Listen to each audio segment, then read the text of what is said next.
اور چونکہ روز بروز ماشاءاللہ خوشی کی خبریں آ رہی ہیں تو دل بہت مسرور ہے، اور یہ بھی محسوس ہو رہا ہے کہ الحمدللہ طالبان بڑی صرف شجاعت ہی سے نہیں بلکہ ساتھ ساتھ بڑی حکمت سے اور دور اندیشی سے کام کر رہے ہیں۔ اس سے بہت خوشی ہوتی ہے۔ اب جتنی مشقت اور جتنی محنت انہوں نے اس جہاد میں اٹھائی ہے، جو قربانیاں دی ہیں، اب آگے افغانستان کی تعمیر کا مسئلہ اور اس کو اسلامی شریعت میں ڈھالنے کا مسئلہ، یہ بھی ایک بہت بڑا چیلنج ہے جو طالبان کو جس کا جواب دینا ہے، عملی طور پر جواب دینا ہے۔ اس میں میری نظر میں خاص طور پر 3 شعبے ایسے ہیں جن کی طرف توجہ دینے کی ضرورت ہے۔ جب حکومت مستقر ہو جائے، اور میں اب بھی یہ مناسب سمجھتا ہوں کہ جو 2-3 دوسرے گروہ ہیں وہ بھی کسی نہ کسی طرح طالبان کے ساتھ شامل ہو جائیں، چاہے اس کے لیے ان کو تھوڑا بہت کوئی عہدہ وغیرہ بھی دینا پڑے۔ اور پھر اس کے بعد پہلا قدم جو ہے وہ دستور اور قانون کی تدوین کا ہوگا۔ ایسا دستور کہ جو صحیح معنی میں اسلامی دستور ہو، ایسا دستور کہ جو تمام شرعی شرائط کو پورا کرتا ہو، اور اس کے ساتھ ساتھ بہت سے قوانین کی تدوین بھی، جیسے خلافت عثمانیہ کے زمانے میں مجلۃ الاحکام العدلیہ کی تدوین کی گئی تھی، اس طرح اب ضرورت ہے کہ اپنے قوانین، اسلامی قوانین کی تدوین کی جائے اور اس میں جدید مسائل کا بھی اضافہ کیا جائے۔ اس کے لیے فقہ کی ایک جماعت تیار کرنی ضروری ہے۔ دوسری چیز جس کی اہمیت ہے وہ تعلیم کے نظام ہے۔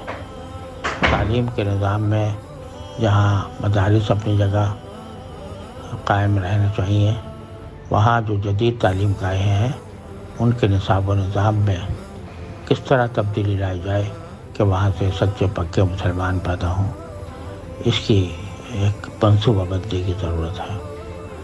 اور تیسرے، اقتصاد کا پہیہ کس طرح چلے، اور الحمدللہ اللہ تعالیٰ کا فضل و کرم ہے کہ افغانستان طالبان کے زیر نگی آنے کے بعد بظاہر میرے معلومات کی حد تک کسی کا مقروض نہیں ہے، اور یہ بہت بڑی الحمدللہ بہت بڑی کامیابی ہے کہ ابھی تک کوئی قرض اس کے ذمہ نہیں ہے۔ اور ماشاءاللہ خود مفتوح قوموں نے انفراسٹرکچر، بنیاد تحتیہ کے بہت سارے کام وہ کر دے ہیں جو آپ کو انعام میں ملے ہیں اللہ تعالیٰ کی طرف سے۔ لیکن ظاہر ہے کہ معیشت کا پہیہ چلانے کے لیے ضروری ہوتا ہے کہ دوسرے ملکوں کے ساتھ بھی تجارتی تعلقات قائم ہوں، اور پھر اس میں مالیاتی نظام وہ 100% شریعت کے مطابق ہو۔ تو یہ 3 اہم کام ہیں جن کے طرف توجہ کرنے کی ضرورت ہے۔ اللہ تعالیٰ سب سے پہلے تو اس بات کی ضرورت ہے کہ مستحکم حکومت قائم ہو جائے اور کنٹرول مکمل حاصل ہو جائے، اور جو کچھ مخالفین ہیں ان کو بھی کسی نہ کسی طرح اپنے ساتھ شامل کرنے کی کوشش کی جائے۔ اور اس کے بعد جب مستحکم ہو جائے تو یہ تینوں جہتوں میں مستقل جماعتیں بنا کر، محقق علماء کی جماعتیں بنا کر ان کے اوپر کام کیا جائے۔ آپ کا دستور پہلے بھی ہوگا، لیکن موجودہ حالات کے تناظر میں اس کے پر مزید نظر ثانی کی ضرورت ہوگی، اور اس کے متعلق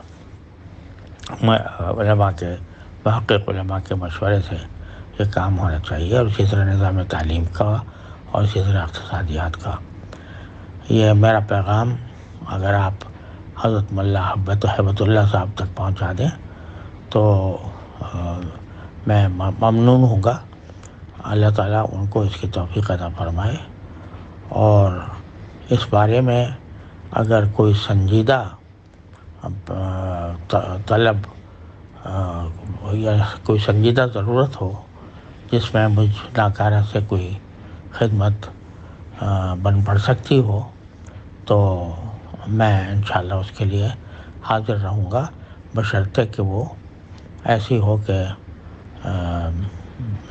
جو جس کی ضرورت واقعتاً آپ حضرات محسوس کرتے ہوں.